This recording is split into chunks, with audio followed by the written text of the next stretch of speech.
Good evening, everybody. It is Wednesday night around 6:45. I've been getting a lot of questions and inquiries about the essay that you have to write, specifically how to write an effective introduction in thesis writing. Did we forget how to write? I'm just kidding. So what we're going to do is I'm going to go over a few things with you. Some of this should look familiar because this is what we talked about in class. And then by the end of this little tutorial, hopefully you will have a better understanding of how to start your essay. So, if you remember, this upside down, triangle, reverse, pyramid, whatever you want to call it, is how you structure your introduction. You start off broad, then you get very, very specific. So for example, you're going to start broad by talking about the author, the theme, something related to the story to hook your reader's attention. Just one sentence. Then you're going to begin to bridge that into a specific theme and story that you'll be writing about. The author, the themes, the symbols, what have you. That should be about 3 to 4 sentences.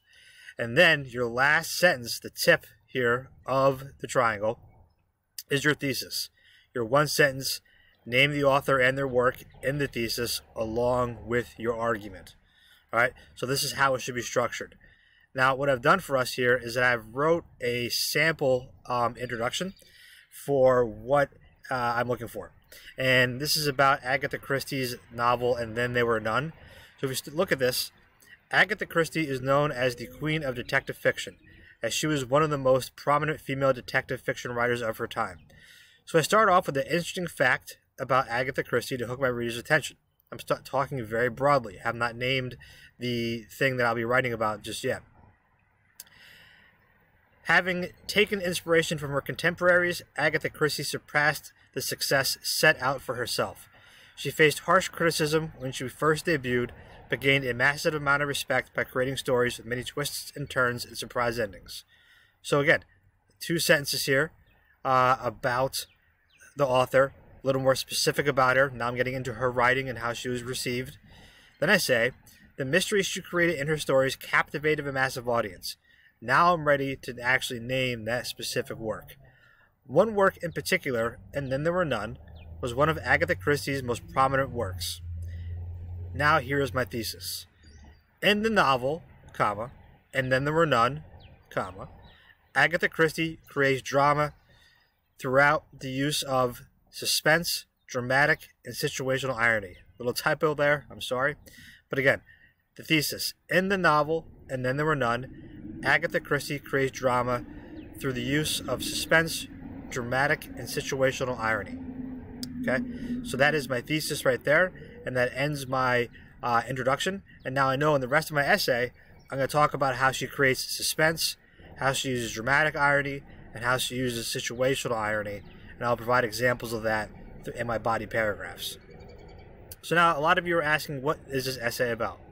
Well, when you look at the description of the essay, all right, what you have to do is you have to analyze the mental state of the narrator. The narrator is, for lack of a better term, completely crazy.